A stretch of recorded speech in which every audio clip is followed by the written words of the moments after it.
คิดว่าใดเนาะไอ้บ่แสนแล้วไปบ่ลันอยู่บ่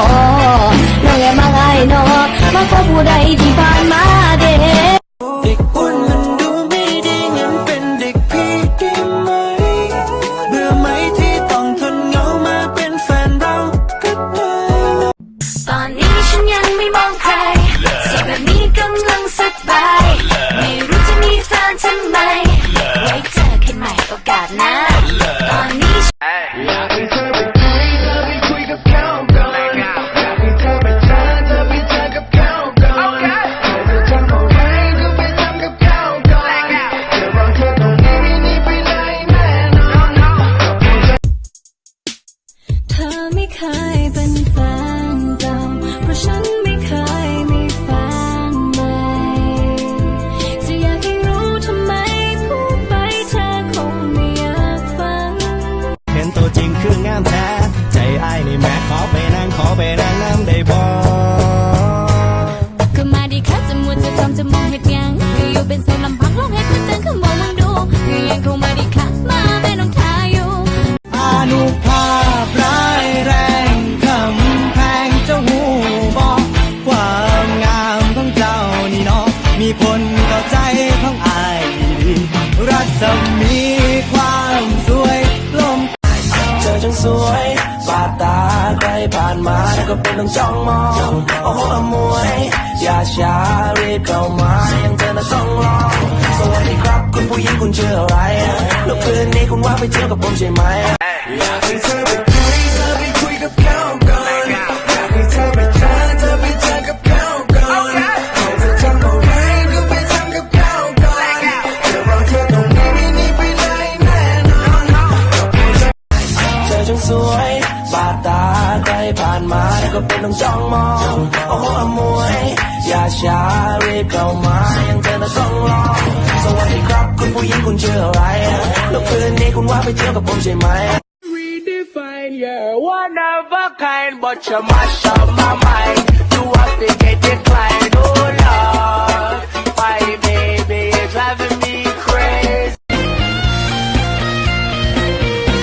หลังคาก็อยู่ไกลวัดลมกับพัดเสียงมากก็โหนดึกกำลังสินอนแม่อ่อนใส่ใบลันคาเอาแฟบกับเอาสบู่เอาชมพูกับเอามาI can swear I can joke I see what's on my mind if I drink if I smoke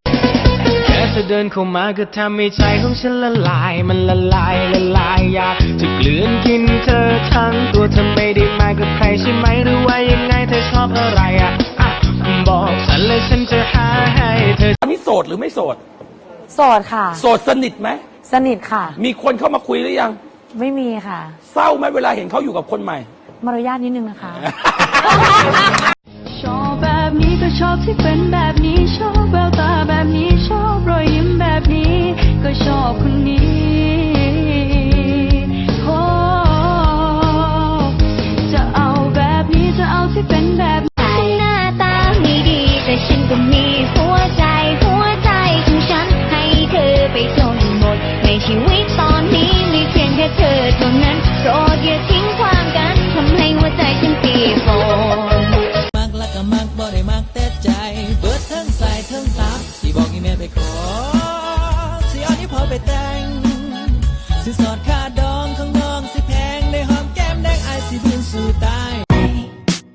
อยากบอกว่าเธอมีแฟนคนหนึ่งที่แอบไปหึงเธอทุกวัน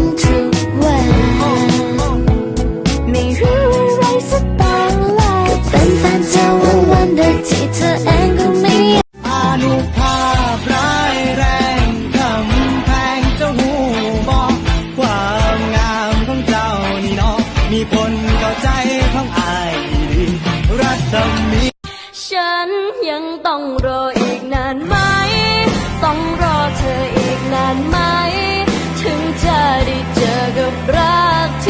ที่บ้านทำอะไรจ๊ะที่บ้านหนูทำประดับยนต์ค่ะโอ้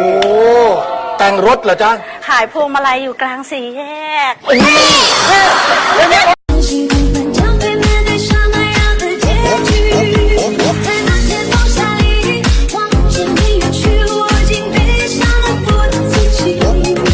You probably think that you are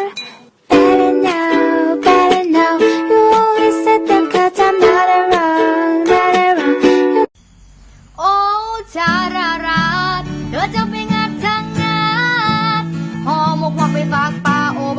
บอกส้มโอรสบ่มีน้ำมันกุหลาบแดง14กุมภาพันธ์วาเลนไทน์จะหมดเวลาสนุกแล้วสิมีแค่15วิเท่านั้นเองไปก่อน คิดผิดแล้วบักลาชิมนางฟ้าไปหาฉันนี้ซอยแชร์แน่เด้อโพดนี่ฝากบอกมัน